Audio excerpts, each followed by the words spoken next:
Alright, let's get into the meat of this box. This is actually a really cool product because we never saw this in English.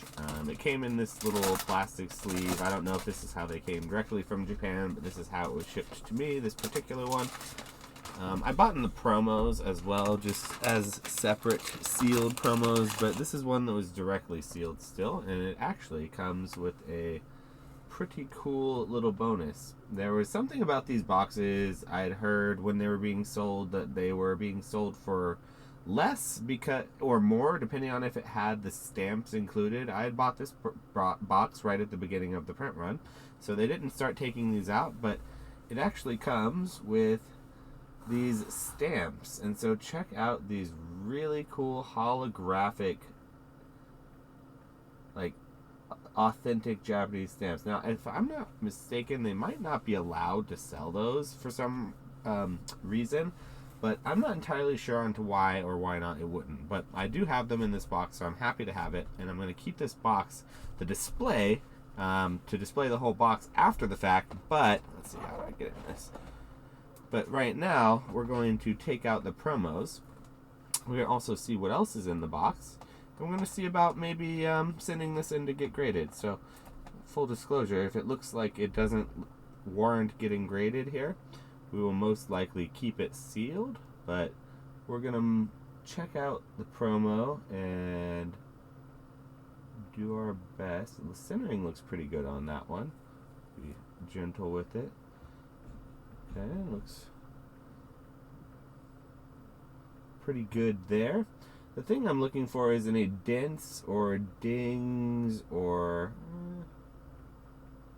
whitening.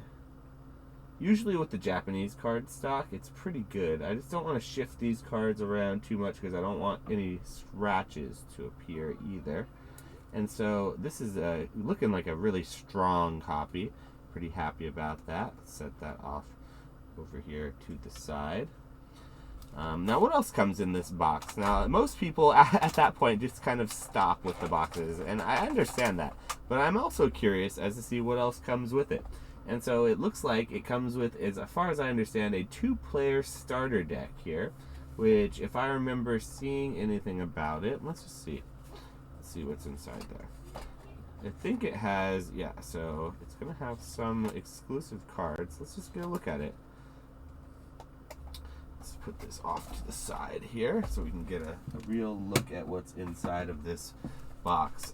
Because I do think it's kind of cool to keep these things sealed, but at the same time, the box itself is what I'm going to use to display, and I want to see what's inside of it.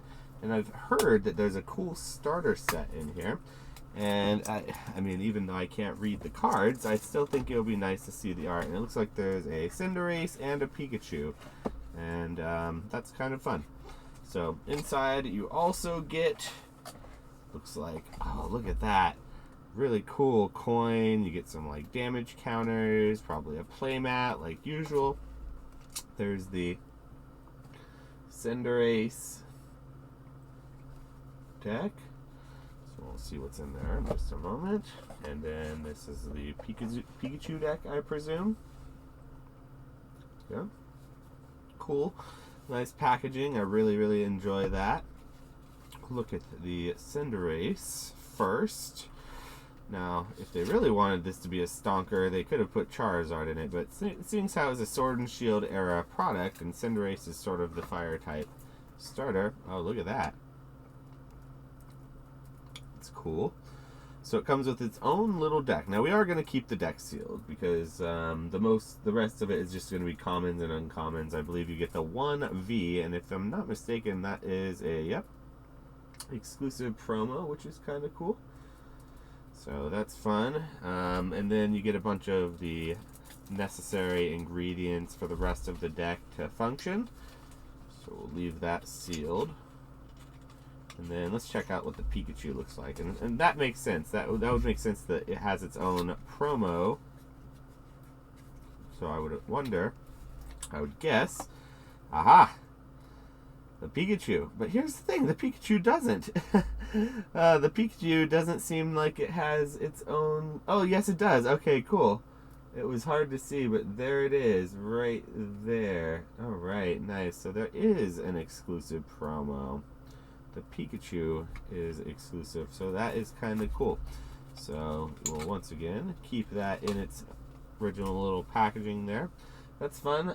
So if you were, in Japan, getting one of these with your family, it would be a good way to kind of play and learn how to play Pokemon as like a two-player starter deck, kind of like we used to have for the Machamp starter decks. They do this a little bit, but not really. So this is kind of a cool product for that reason alone. So let's set this off to the side here. Let's see what else is in this box. Okay, so getting the box back out. I know there's a couple extra little things in here, so let's go ahead and take the guts out of it. Here, come on out. There's some, looks like postcards in there. Yeah, postcards coming out. That's what they give you the stamps for. It's so that you can send these postcards to your friend and show them how cool you are. With your Pokemon postcards, you put the stamps and address it to your friends during the pandemic or after the pandemic or whenever you'd like, and you send them a cool little, wish you were here playing Pokemon cards with me. The Charizard one's sick. And then the Pikachu, of course, looking chonky as ever. No shinies in this box. You'd think, I always feel like the Pokemon Company doesn't necessarily include shinies as often as I would like them to. But I suppose that's the whole thing with shinies. They're supposed to be rare. Alright, so now, to the main attraction, chat. We are going to open these cards up and sleeve them up and hope to, Arceus, that maybe they come out in good condition. And so we're going to go ahead and look at it again, just for the sake of giving it a look. It looks pretty good to me. Like, without being able to see much of the back, we can see a little bit of the back here. I don't see any visible dents or whitening on it, which is a good sign. On the outside, that's good. So yeah, we're going to open this up. Then we're going to send them to PSA and hope for our 100% 10 rate to continue here. I find that when opening these Japanese packs and promos, I personally like to get scissors and cut the promos or cut the packs, the promo packs, because it just is too fragile to potentially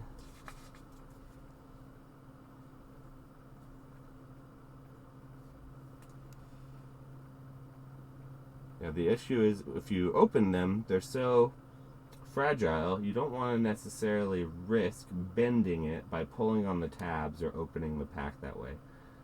It looks really good to me. There's dust there. Sleeve looking pretty good so far. That's the centering is going to be something that holds it back. I think this is going to be a good copy of this card. So I'm pretty happy with that. So we'll put it in its final container here before it gets slabbed and put in a harder form of plastic, and hopefully with a tin. And then we'll look at the Cramorant. So the Cramorant is also a really beautiful card that we're going to go ahead and take a little look at, because Cramorant has always been, of course, a newer Pokemon. It's always criminally slept on.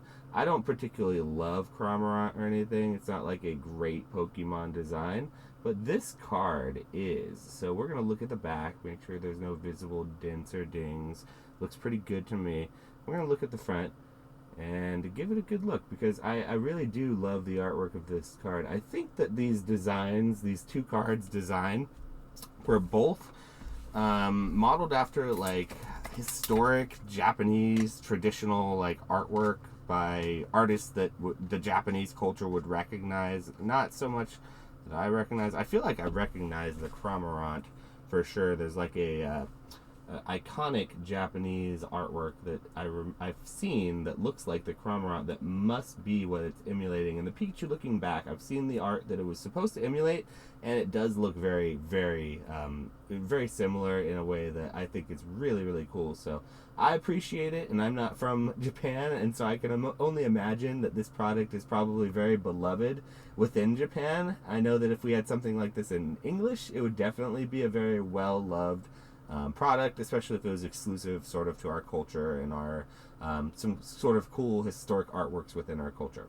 So really cool cards, very happy to have them. Really, really fun opening. I do think that this product is still at the price that it is, and how expensive that these cards have gotten, I still think that is criminally undervalued. That's not to say that I think that I'm going to go buy any more at this price. I bought them at a much lower price, so my price memory is sort of gotten in the way of me wanting to spend any more money on them. But I'm happy I did buy a few when I did, because this is sort of a product that I definitely am happy to have in my my collection. I do compare them a little bit to the Munch Scream promos in their art design, but the way that they were distributed, definitely different. These are expensive right out of the gate, where the Munch Scream promos were only like $20, and they stayed $15-20 for a long time.